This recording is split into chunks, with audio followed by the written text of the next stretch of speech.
JetFlow Aerocast. Olá, você amante da aviação, seja muito bem-vindo, muito bem-vinda. Meu nome é Armando Petri, estou juntamente com meu amigo Henrique Mota. Estamos iniciando hoje o primeiro episódio do JetFlow Aerocast. Estamos trazendo para vocês um novo formato de podcast, formato este que vamos trazer informações relevantes à aviação, aviação comercial, aviação amadora, para entusiastas de aviação, trazendo nosso lifestyle e também a aviação comercial mundial, aviação americana, aviação do Brasil. Estamos gravando diretamente de Sanford, Flórida, nos Estados Unidos, onde é a nossa base. E vamos começar hoje, Bota, nos apresentando, né? Porque como é o primeiro episódio, isso daí vai ser um marco, né? Vamos começar aí, tentar trazer aí para os nossos seguidores o que é de melhor para não ser uma coisa engessada na aviação. Bate-papo, né? Bate-papo. Mota, e aí? Como é que tá? Tudo certinho? Como é que tá animado aí com o início desse projeto? Tranquilo, animadaço. E obrigado por lembrar de mim para participar desse seu projeto aí. Nosso, né? Nosso não, meu projeto não, nosso. Uma andorinha não faz ver não. A gente tem que fazer junto isso daí. Conheço o Mota há muito tempo, Mota é um piloto experiente, já voou no Brasil em diversas empresas, hoje já voou na Ásia e hoje mora nos Estados Unidos, vive nos Estados Unidos e voa numa das maiores companhias cargueiras do planeta, voa 767 e também é instrutor na JetFlow Aviation Training de Airbus 320. Isso aí. Vamos falar bastante disso aí também, né? Vamos. Mota, já que nós estamos começando a falar sobre a vida, né? Falar um pouco de lifestyle, fala uma coisa, como que foi esse start de vir para os Estados Unidos e viver, trazer a família e morar aqui? No meu caso foi meio sem querer, eu não planejei, fui trabalhar na China, saí do Brasil, fui trabalhar na China, como muitos outros pilotos brasileiros fizeram, foram voar fora. E aí eu acabei lá conhecendo um piloto que estava fazendo um processo de residência para os Estados Unidos, visto de residência de trabalho. Através do EB2? O EB2, vulgo Green Card, né? Uhum. Acabei conhecendo esse processo, apliquei e acabei vindo para cá. Teve a época da pandemia, tudo, acabei saindo da China forçosamente por causa da pandemia e mais ou menos ao mesmo tempo esse processo acabou saindo, dando certo e acabei vindo. E quando que você teve a aprovação do teu Green Card e você mudou de fato para os Estados Unidos? Quanto tempo faz? Agora está fazendo 4 anos, vai para 4 anos agora no fim do ano. Eu já estou há 3 anos e meio voando para a UPS, que é uma empresa cargueira aqui nos Estados Unidos, voando 767 desde o início. A empresa que é baseada lá no Kentucky, em uma cidade chamada Louisville, no Kentucky. Pô, mas você fala assim, uma empresa chamada UPS, acho que é a segunda maior empresa de cargueira do planeta, né? Que talvez no Brasil não seja muito conhecida, né? A UPS, na verdade, ela é uma empresa de delivery, né? Ela é uma concorrente, digamos, dos Correios. As pessoas mandam as encomendas dela e a UPS distribui pelo mundo. Ela voa para o Brasil, mas não é tão conhecida assim no Brasil, por isso que talvez eu tenha explicado dessa forma. Mas é o mesmo segmento da DHL, da FedEx, né? E são empresas de delivery, não são empresas de carga comum que levam cargas como a gente conhece, cargas grandes e tal. É chamada courier, né? Leva packages, pacotes que as pessoas despacham em suas casas ou vai numa loja. Vem muita coisa da China, né? Ah, com certeza, cara. Eu imagino. E-commerce, né? Que hoje em dia, eu não vou dizer quanto % é de e-commerce, mas essas empresas todas de delivery, a maioria do mercado é e-commerce, né? E a China, cara, quase tudo vem da China hoje em dia, né? Então... Só para vocês terem uma ideia, eu conheço o Mota há mais de 15 anos. E o Mota, ele passou pela Transbrasil, passou pela BRA e também pela Latam, né? Onde eu também trabalhei. E, pô, desde aquela época, corremos de kart junto na nossa equipe, na MPK, Malucos por Kart. É verdade. E nós estamos aqui hoje nos Estados Unidos, né? Pra você ver como que o mundo é pequeno e acabamos nos encontrando aqui novamente. E hoje estamos aqui, né? Voando. Eu tenho a minha empresa e o Mota voando, né? Então, e acabando também o Mota sendo instrutor aqui também na JetFlow Aviation Training. E é isso daí, Mota. É muito legal, cara, que isso daí deu certo, né? E já no meu caso, um pouquinho diferente. No meu caso, eu planejei para vir para cá. É. Eu tenho uma história com os Estados Unidos bem peculiar, né? Porque assim, eu fui conhecer os Estados Unidos, Mota, velho já, né? Quando a gente fala velho, porque se a gente for comparar com nossos filhos, né? Que com 5, 6 anos de idade já veio 20 vezes para os Estados Unidos, eu fui conhecer os Estados Unidos em 2001. Quando eu passei do Caravan para o Fokker 100, a gente fazia o curso na American Airlines Academy em Dallas, no Texas, lá em Arlington. Primeira vez nos Estados Unidos foi curso? Foi fazendo o curso. Legal. E eu lembro que foi muito legal, que assim, primeira vez que eu vim para os Estados Unidos, eu vim com o comandante Frischmann, que era o chefe do Fokker 100 na época.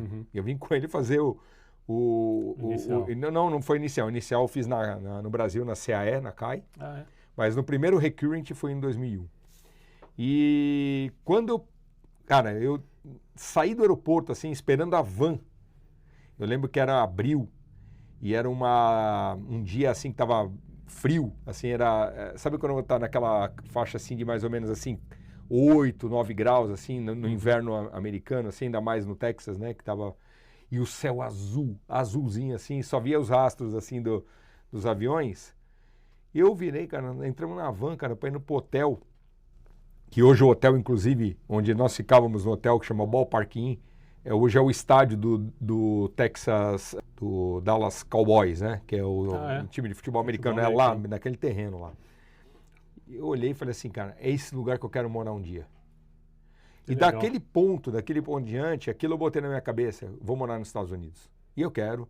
E aquilo foi, na época meio viajando, né? Imagina, copiloto novo, ganhava quase nada de salário, veio aqueles acidentes do Fokker 100 na época, aqueles incidentes, na verdade, aquele lá que teve de Campinas, que pousou sem o trem, depois aquele lá da vaca no mesmo dia. E, enfim... Aí depois eu saí comandante em 2006 e eu fui planejando, né? Trabalhei em operações, foi indo. Até que um dia eu falei assim, vamos mudar? Vamos mudar. Isso foi em 2017. E aí vim também planejado, aí sim, o planejamento veio para questão do documento, apesar de naquela época não ter ninguém que me orientasse, a gente veio meio na cara e na coragem, mas eu nunca vim de forma ilegal para os Estados Unidos. Eu vim a princípio, eu vim com visto chamado... Não, eu vim com visto chamado E2. Como eu tenho passaporte e cidadania italiana, também. Que é aquele de investimento. Investimento. Montei uma loja de carro, chamava Stock Car Motors. E não posso dizer para você que não durou um ano, né? Não deu certo, né? Porque você não conhece o mercado. Mas eu vim com um visto que dava a oportunidade de eu morar aqui. Eu tinha Social Security, eu tinha tudo certo para mim morar aqui. Aí o que aconteceu? Como era um visto ingrato na época, era um visto que não dava residência permanente, ele não leva você ao green card, e o teu filho, quando faz 21 anos, ele sai do teu guarda-chuva, ficou sem sentido para mim esse visto. E procurei outros meios. Procurei muitos profissionais na época para me ajudar, e todos eles foram categóricos em dizer que jamais eu conseguiria tirar o meu green card através da nossa profissão como piloto de linha aérea. Tanto que isso não é verdade, que eu apliquei, como você aplicou, através da tua profissão como piloto de linha aérea, eu também, como piloto de linha aérea, que hoje eu também trabalho com isso, né? A gente trabalha com esse... Eu já trabalho há 7 anos com imigração. E aí, Mota, apliquei, eu fui o primeiro piloto que em 10 meses, da data que eu protocolei o meu caso até chegar no correio, o meu green card, chegou em 10 meses. Foi um recorde, nunca teve isso antes. A não ser EB1, né? E não foi nenhum processo nada assim fora do comum. Nós fizemos um processo normal de EB2. Só que na época, o peixe que era vendido é que você tinha os critérios e então tá tudo certo, vamos tocar. E não era bem assim. Hoje a gente conhece como funciona, né? Mas, enfim, vim para os Estados Unidos, aí consegui a residência permanente. Hoje, eu e minha família, nós já somos cidadão americano. E estamos aí, tem a empresa JetFlow Aviation, tem a VisaFlex Immigration, que também é patrocinador do nosso canal aqui. E estamos aí hoje, firmes e fortes aqui, vivendo na América aqui.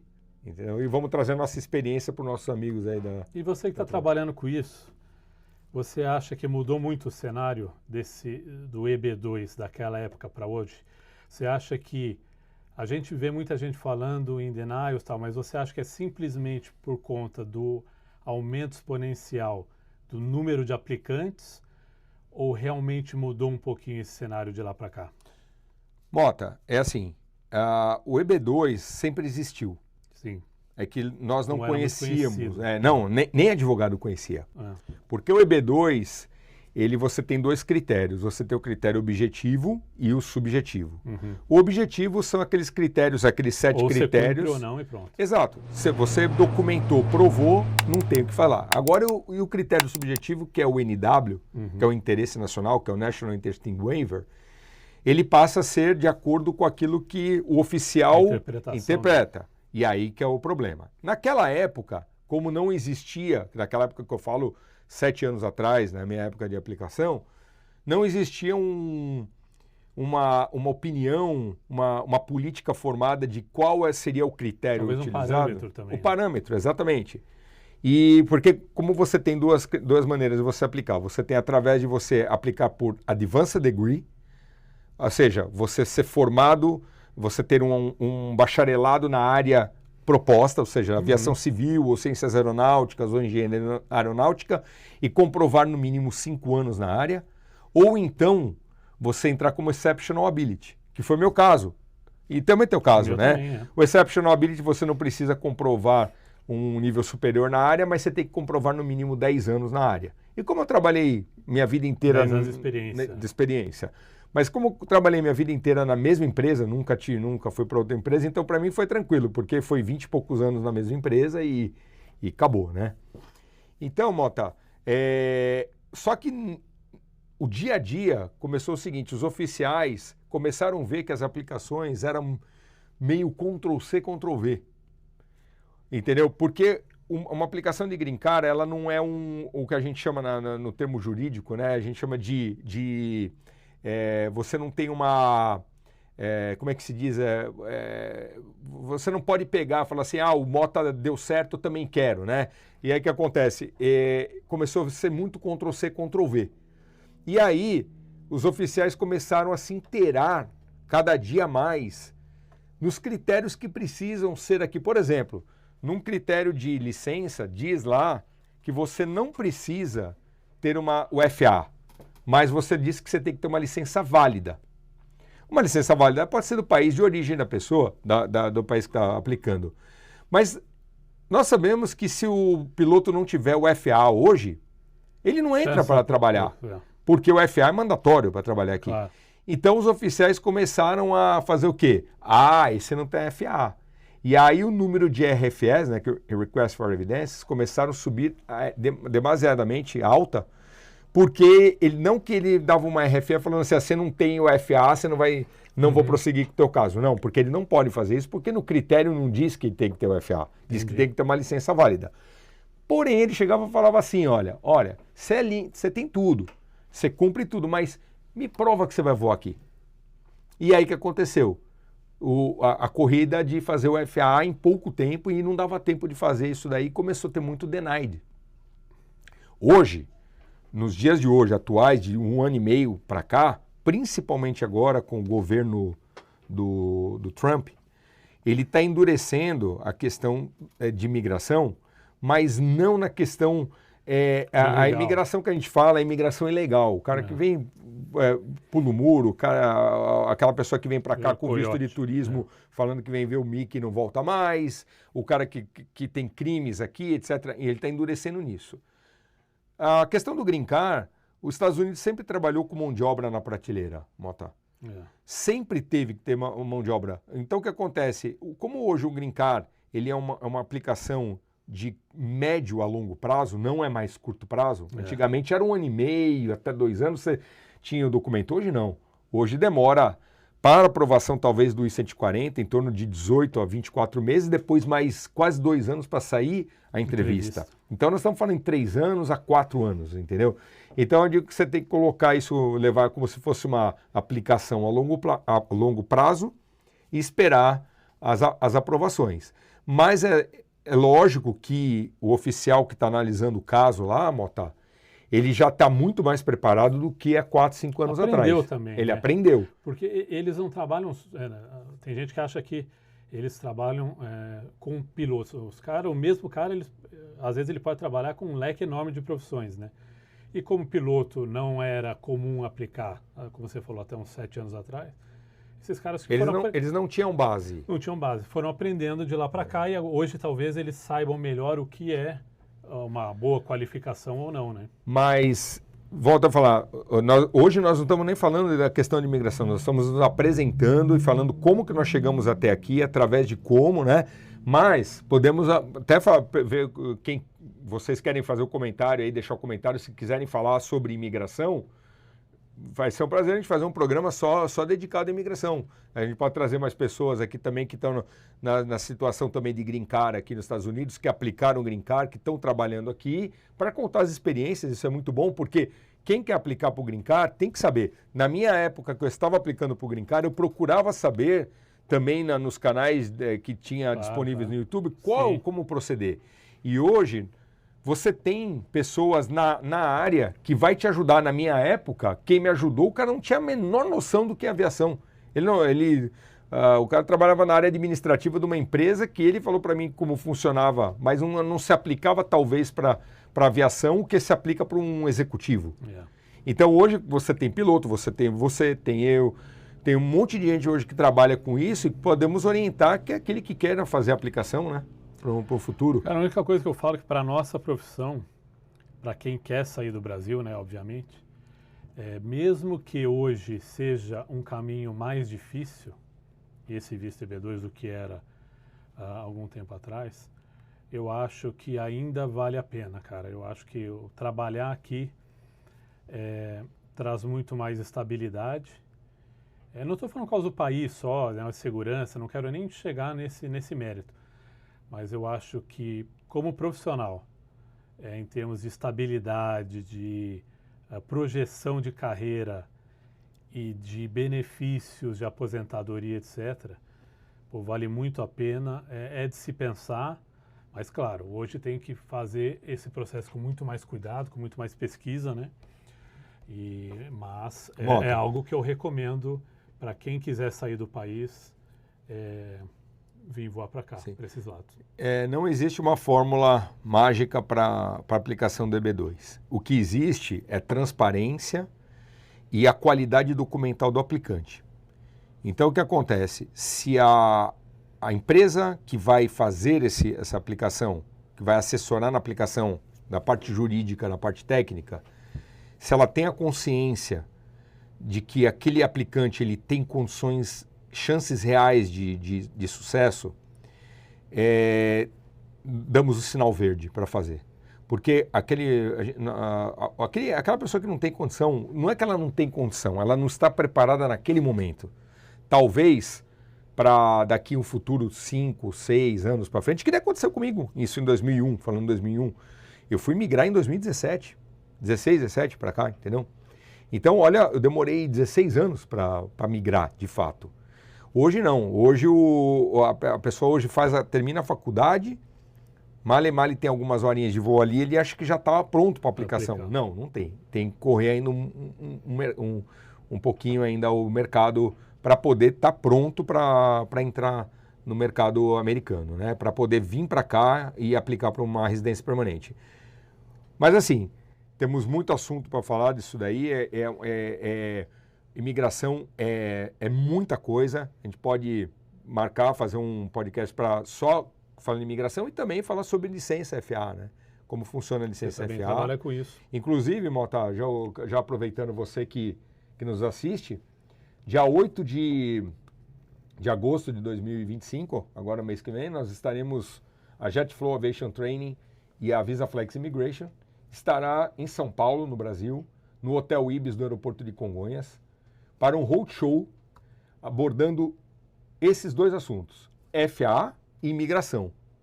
Na parte da manhã, das 8 horas da manhã até as 11h30 da manhã, vamos falar somente de FAA, como converter a tua licença ANAC do Brasil para o FAA. E à tarde, a partir da 1h30 até as 5h30 da tarde, a VisaFlex estará falando somente sobre residência permanente, VisaFlex Immigration. Eu estarei apresentando esse roadshow lá no Brasil, juntamente com o meu sócio Felipe na VisaFlex, e vamos apresentar tudo, desmistificar, documentação, falar tudo isso daí. Se você tem interesse, as vagas já estão quase em todas elas já completadas, encerradas. Vai estar no QR Code também a descrição onde você pode fazer tua inscrição para esse evento no dia 8 de agosto no Hotel Ibis. Tá? Legal. E além disso tem o negócio da FAA, né? Que é uma das conversões, eu acredito, né? Uma das conversões mais simples, né? Licença estrangeira para o FAA. Eu acho que é uma das mais simples. É uma das carteiras mais fortes do mundo. Sim, sim. Porém, é mais simples. Não sei se é simples, mas é simples, né? Não, se nós formos comparar hoje, Mota, com uma EASA, por exemplo, EASA você tem que ser meio astronauta, né? Para fazer... A EASA ainda tem aquele problema das 13 matérias, acho que são 13. 14, sei lá. 14 matérias, você tem que fazer num dado espaço de tempo. Até tem gente que faz tudo de uma vez, eu conheço quem fez tudo de uma vez e passou, mas é mais complicado.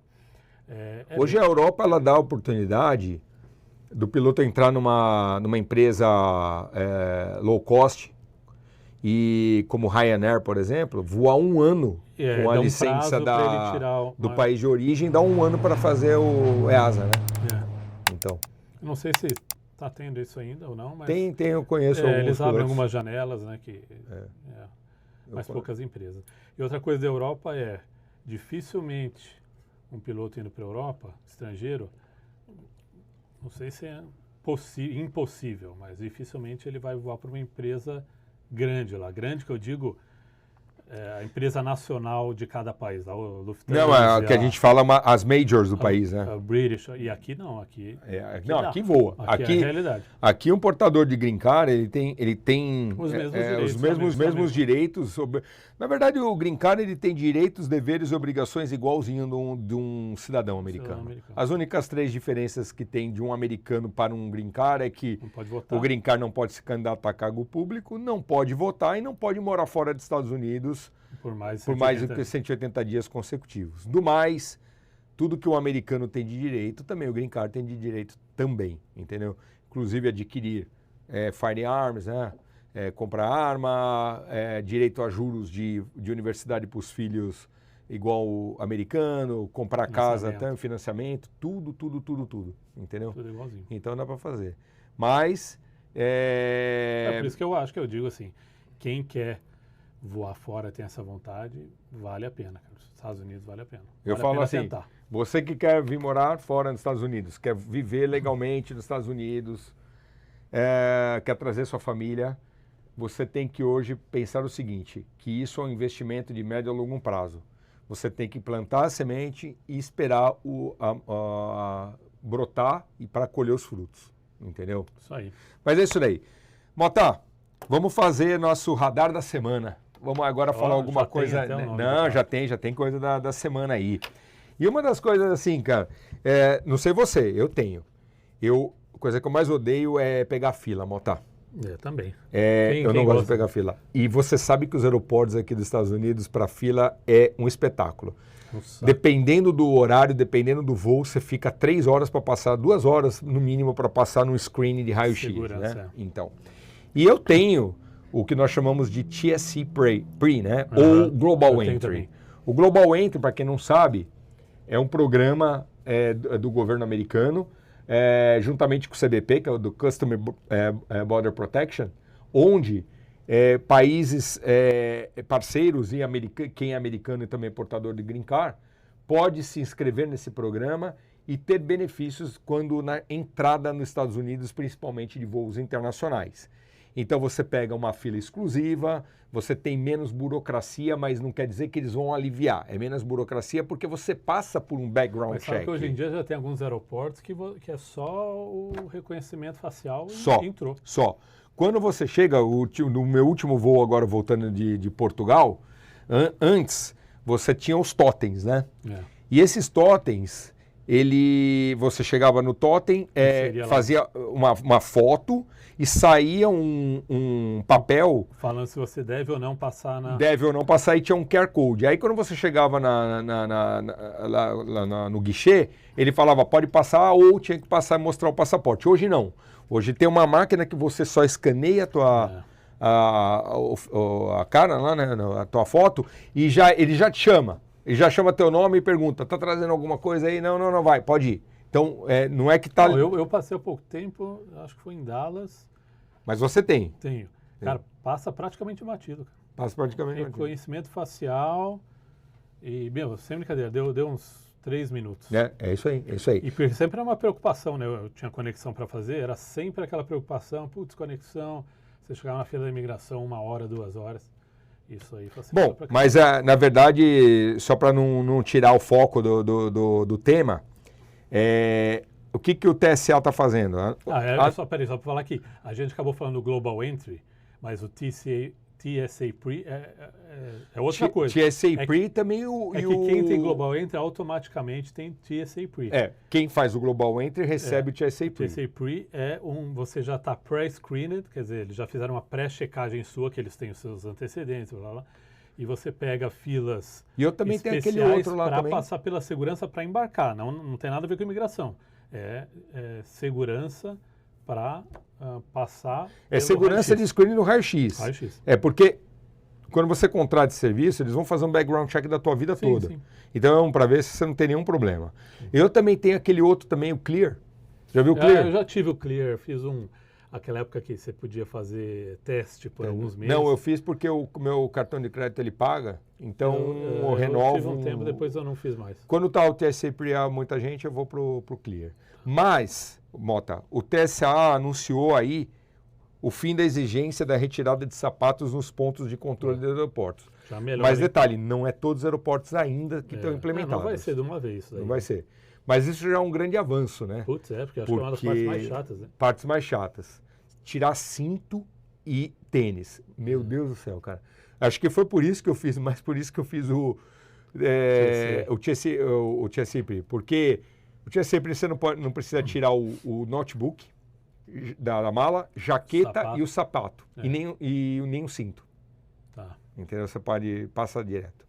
Mas o TSA anunciou essa regra, né? E tem você sabe quais aeroportos que já estão liberados já? Eu li, mas eu não vou lembrar de cabeça agora. Deixa eu até ver se eu tenho aqui. Então. Eu sei que ali Fort Lauderdale tá. Eu sei que para o TSA Pre tem mais de 200 aeroportos nos Estados Unidos que tem esse serviço, tá? O TSA Pre, acho que todos os aeroportos importantes, aqui ó, os que já estão com essa regra nova que não precisa tirar o sapato. Baltimore, Washington, Fort Lauderdale, Cincinnati, Portland, Filadélfia, LaGuardia, né, em Nova York, e Los Angeles. Os que já estão funcionando. Já são bastante significativos, né? Aeroportos significativos, né? Já. Daqui a pouco, aqui em Orlando, para implementar isso aqui, vai ser um espetáculo, porque aqui em Orlando... Cara, as filas aqui são grandes, hein? Nossa Senhora, nem me fala. E, Mota, tem também uma notícia não muito boa, né? Isso não é uma coisa que sempre, por conta do número de aviões que tem nos Estados Unidos aqui particular, né? Porque os Estados Unidos barco e avião aqui tem demais, né? Mas você sabe que teve um acidente na Carolina do Norte de um Cirrus, né? SR-22 Tango. A família inteira morreu. Cara, os Cirrus não tem o paraquedas? O que será que pode ter? Eu não sei sobre esse acidente, não sei a forma que foi, mas paraquedas também não evita tudo, né? Depende da qual fase do voo que foi. Lembra no Brasil, teve um acidente com Cirrus no Brasil, decolou de Jacarepaguá, abasteceram com querosene. Lembra disso? Lembro. Caiu também. Não dá tempo nem baixo, né? Muito baixo. Então, não sei se é o caso desse. Mas você falou um negócio certo. Aqui nos Estados Unidos, cara, a cultura aeronáutica deles é enorme, né? E tem assim, a facilidade de comprar um bem financiado e tal. Então não é incomum as pessoas terem avião, né? Não é incomum, na época da pandemia, Mota, você comprava um Cessna 172 aqui por $60 mil. Então, Preço de um financiado carro, ainda por cima. Financiado, preço de um carro. Mais barato que um carro. Preço de um carro, exato. Mas aí o que isso traz junto, né? É um monte de gente também amador voando, né? E nada contra, pô, a licença de piloto privado é feita para isso, mas às vezes a pessoa não se prepara também, abusa da segurança, sai com tempo ruim, entra no visumento, não sabe voar.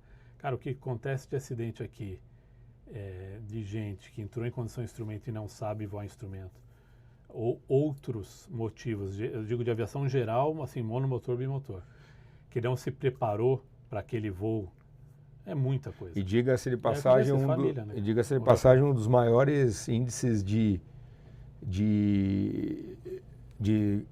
como é que fala, conflito de tráfego aqui são os aeroportos não controlados, que tem tem operação executiva e operação do dia a dia de pilotos pilotos privados aqui, e se não ficar esperto é complicado. Cara, né? aqui é tudo fácil, né?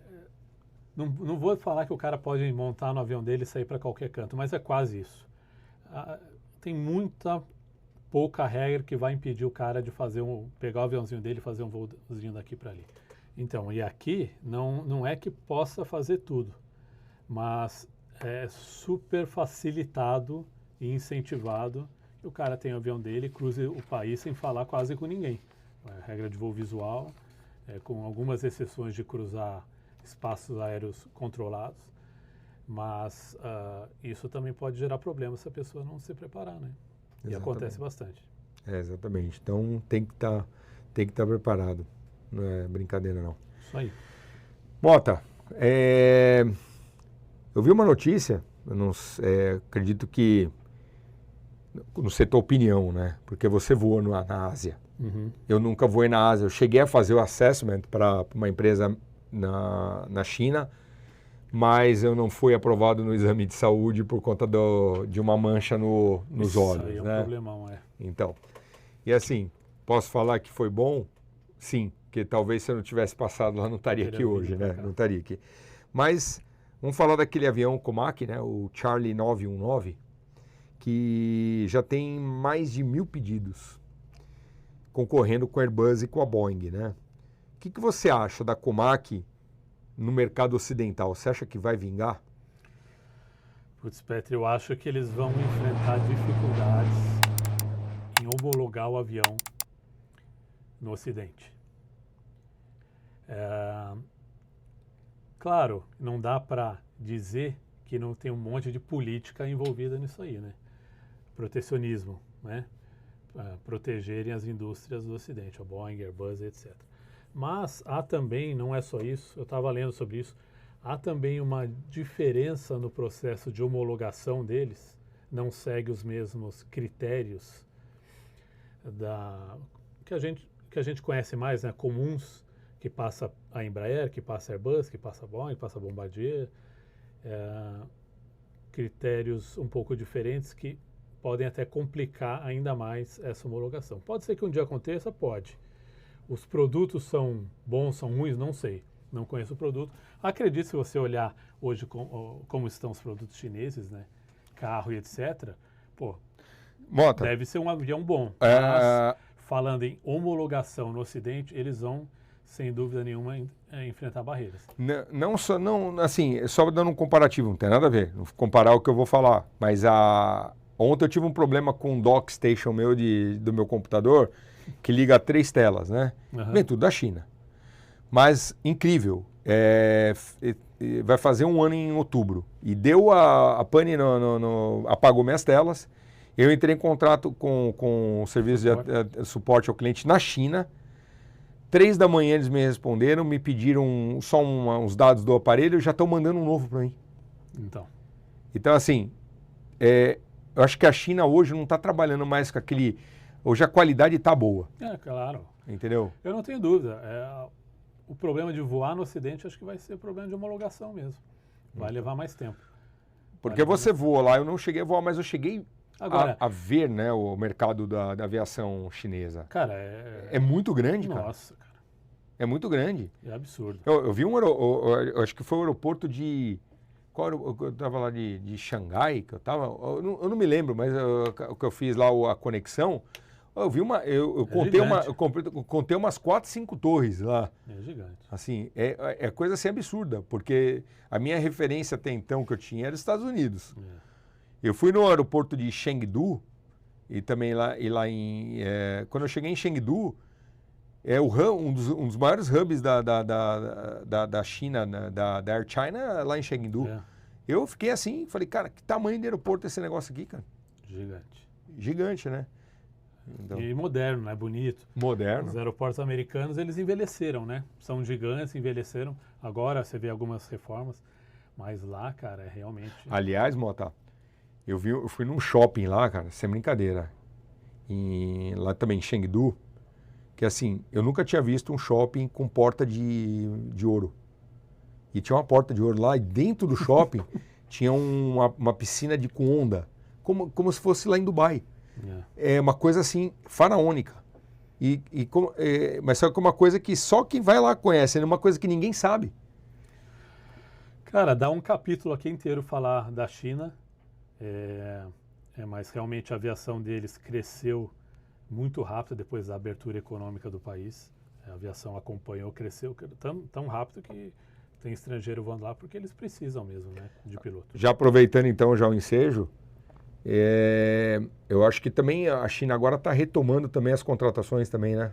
Acho que sim, a pandemia parou geral. Eu acho que não no mesmo ritmo, eu acho que no ritmo que tinha antes, que era aquela loucura que vinham as agências de emprego aqui para o Brasil, viajar o mundo inteiro.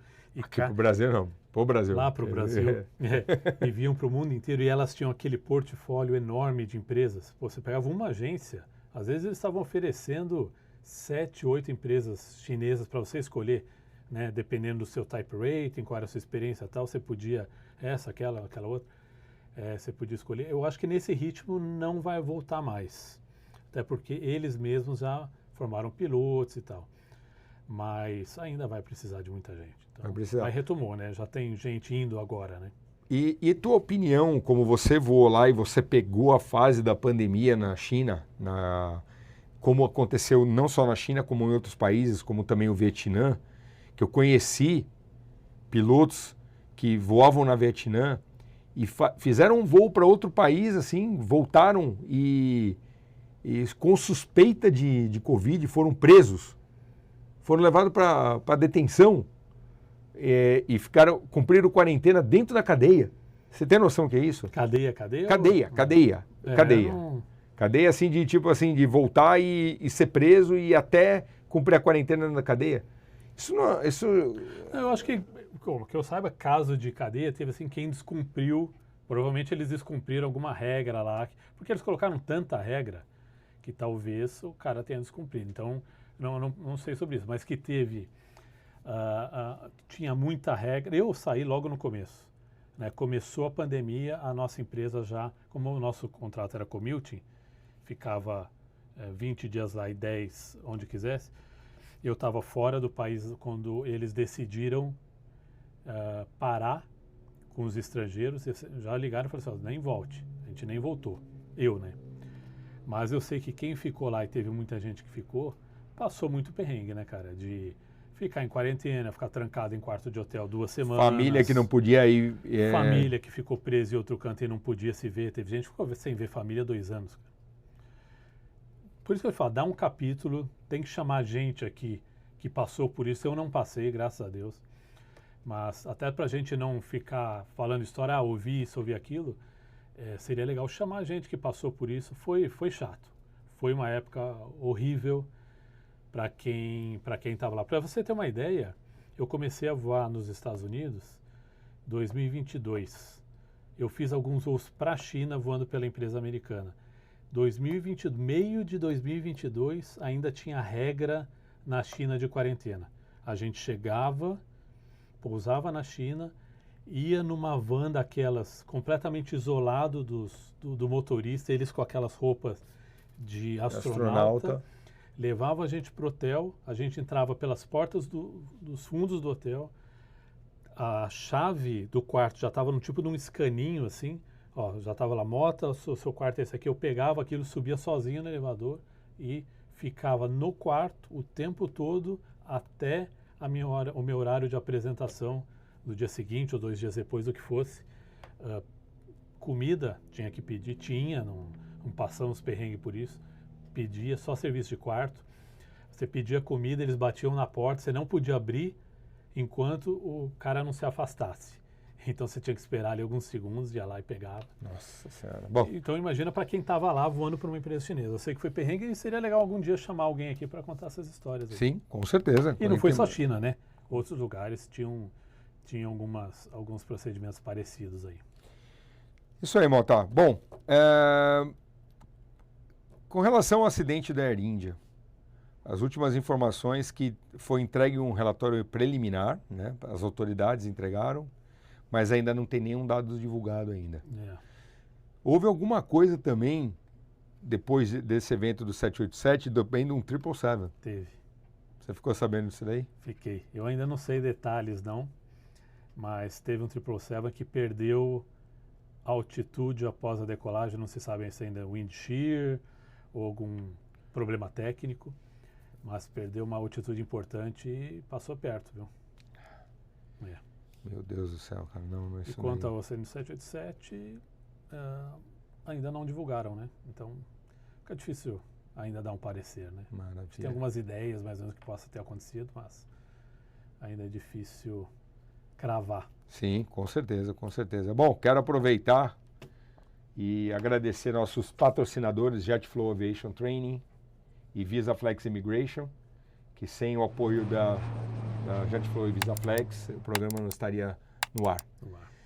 É isso aí, Mota. E também falar um pouquinho também da reabertura do espaço aéreo iraniano, né? Que teve aquela crise lá, né? Acredito que agora eles deram uma trégua, né? Mas isso daí, as tensões, né, dos dois países, lá daquela área, da faixa de Gaza, isso daí, as empresas aéreas devem ter sofrido bastante com esses desvios, né, meu? Porque imagina, tudo que voa ali naquele Oriente Médio ali tem que sair daquela área ali, né? Com certeza. E hoje... Você chegou a pegar isso, né? Alguma coisa assim disso daí? Não, eu dei sorte. Da empresa lá teve cancelamento de alguns voos, né? Que eles têm alguns voos para aquela área, mas eu não estava escalado para nenhum voo em nenhum momento desses. Mas, não tem o que fazer se não fechar espaço aéreo, guerra, né? E eu acho que essas empresas do Oriente Médio foram as que mais sofreram, né? Os caras têm ponto de conexão lá, Qatar, Etihad e Emirates principalmente, fora as outras menores. Deve ser uma confusão danada ali para eles, cara. Não deve ser fácil. Mas agora parece que está se resolvendo aí, tomara, né? Mota, estamos chegando aí no nosso final aí. Já o tempo foi rápido, passou rápido. Hoje passou rápido. Hoje passou rápido. É o primeiro episódio. Temos muito que melhorar. Vamos trazer mais conteúdos, isso daí. Bom, você que curtiu o conteúdo, compartilha com quem ama de aviação. Você, mais uma vez, piloto amador, piloto profissional, entusiasta de aviação. Estamos aqui para ouvir de você aí o que você acha e comentar, né? Colocar nos comentários o que você quer que a gente procure trazer para vocês aí de dá conteúdo. Ideia aí pra gente, que a gente dá tá ideia, né? Conversando mesmo e podemos... Ajuda, né? Ajuda, com certeza. Puderem ajudar e dando ideias para a gente bater papo aqui, a ideia sempre é só bate-papo mesmo, né? Com certeza. É isso aí, pessoal. Mota, obrigado aí pela companhia, obrigado por hoje. E na próxima semana estaremos novamente aí gravando aí para os nossos colegas aí, tá bom?